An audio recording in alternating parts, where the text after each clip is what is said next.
NRI Bhaskar రెడ్డికి court remand విధించింది. ఈ నెల 21 వరకు రిమాండ్ విధిస్తూ ఉత్తర్వులు జారీ చేసింది. నెల్లూరు జైలుకు న్యాయమూర్తి రిఫర్ చేశారు. జడ్జి ఎదుట కన్నీటి పర్యంతమయ్యారు భాస్కర్ రెడ్డి. పోలీసులు తనను కొట్టారని భాస్కర్ రెడ్డి జడ్జి ఎదుట వాపోయారు. భాస్కర్ రెడ్డి వాంగ్మూల నమోదు చేసుకున్న జడ్జి పోలీసుల తీరుపై న్యాయమూర్తి అసహనం కూడా వ్యక్తం చేశారు. భాస్కర్ రెడ్డిని కొట్టిన ఇద్దరు సిఐలు ఒక ఎస్ఐకి షోకాజ్ నోటీసులు జారీ చేశారు. వివరణ ఇవ్వాలని పోలీసులను న్యాయమూర్తి ఆదేశించారు. భాస్కర్ రెడ్డికి మరోసారి స్పెషలిస్ట్ వైద్యుడి సమక్షంలో వైద్య పరీక్షలు చేయించాలన్నారు. వైద్య పరీక్షలను వీడియో తీయాలని, వైద్య పరీక్షల అనంతరం హెల్త్ రిపోర్ట్ను సీల్డ్ కవర్లో ఇవ్వాలని పోలీసులను న్యాయమూర్తి ఆదేశించారు. ఈ నెల 13న తన తండ్రి పెద్ద కర్మకు హాజరయ్యేందుకు భాస్కర్ రెడ్డికి న్యాయమూర్తి అనుమతినిచ్చారు.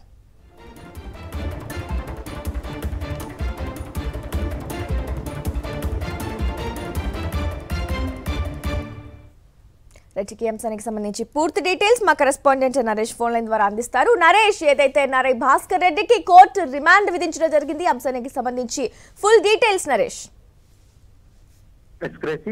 ఎన్ఆర్ఐలను సైతం కూటమి ప్రభుత్వం వేధింపులకు పాల్పడుతుంది. అత్యంత పాశ్చాత్యమైన ఘటనగా ఇది చెప్పుకోవచ్చు. అయితే నిన్న కోర్టు వద్ద కనీసం భాస్కర్ రెడ్డి నడవలేని స్థితిలో కనిపించాడు. అతను మీడియా వేదికగా ఒక విషయం చెప్పాడు. తనపై పోలీసులు అత్యంత దారుణంగా ప్రవర్తించారని, అతనిని తీవ్రంగా దాడి చేసి గాయపరిచారని కూడా చెప్పడం జరిగింది. ఇదే విషయాన్ని ఆపై జడ్జి ఎదుట కూడా చెప్పడంతో జడ్జి పూర్తి స్థాయిలో తీవ్ర ఆగ్రహం వ్యక్తం చేశారు. ఈ తరుణంలోనే ఎన్ఆర్ఐ భాస్కర్ రెడ్డికి రిమాండ్ విధిస్తూ ఈ నెల 22 వరకు రిమాండ్ విధిస్తుంది సెకండ్ జ్యుడిషియల్ కోర్టు. అయితే నెల్లూరు జిల్లాకు న్యాయమూర్తి రిఫర్ చేశారు. జడ్జి ఎదుట కన్నీటి పర్యంతమైన భాస్కర్ రెడ్డి పోలీసులు తనని తీవ్రంగా కొట్టారని జడ్జి ఎదుట ఆవేదన వ్యక్తం చేశాడు. పోలీసుల తీరుపై న్యాయమూర్తి అసహనం వ్యక్తం చేశారు. భాస్కర్ రెడ్డి వద్ద వాంగ్మూలం నమోదు చేసిన జడ్జి భాస్కర్ రెడ్డిని కొట్టిన ఇద్దరు సిఐలు ఒక ఎస్ఐకు షోకాజ్ నోటీసులు ఇచ్చారు. పూర్తిగా కూడా వారి దగ్గర నుంచి వివరణ రావాలని న్యాయమూర్తి ఆదేశాలు జారీ చేశారు. భాస్కర్ రెడ్డికి మరొకసారి విజయవాడ ప్రభుత్వ ఆసుపత్రిలో వైద్య పరీక్షలు చేయించాలని కోర్టు ఆదేశించింది. స్పెషలిస్ట్ వైద్యుల సమక్షంలో వైద్య పరీక్షలు చేసిన తర్వాత వైద్య పరీక్షలను వీడియో తీయాలని, అదేవిధంగా వైద్య పరీక్షల అనంతరం హెల్త్ రిపోర్ట్ ను సీల్ కవర్ లో కోర్టుకు అందచేయాలని కూడా ఉత్తర్వులు జారీ చేసింది.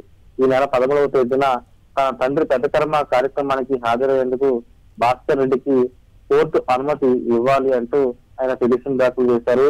ఈ నేపథ్యంలోనే కోర్టు కూడా దానికి సానుకూలంగా స్పందిస్తూ అనుమతిని ఇవ్వడం జరిగింది. తన ఎన్ఆర్ఐ భాస్కర్ రెడ్డి లండన్ లో ఉంటారు. ఆయన అక్కడ నుంచి సోషల్ మీడియాలో చాలా యాక్టివ్ గా ఉంటారు. ఇలాంటి తరుణంలోనే కూటమి ప్రభుత్వానికి వ్యతిరేకంగా కొన్ని పోస్టులు పెట్టారంటూ కూడా ఆరోపిస్తూ ఈ విధంగా పోలీసులు ఉపయోగించి లండన్ నుంచి, విదేశాల నుంచి ఇండియాకి తన తండ్రి పెదకర్మ కోసం వచ్చిన ఆ వ్యక్తి ఈ విధంగా చాలా ఇబ్బందులు పెడుతూ అతడిని తీవ్రంగా పోలీసులను ఉపయోగించి దాడి చేసి తీవ్రంగా గాయపరిచిన ఘటన చోటు చేస్తుంది. Thank you Naresh.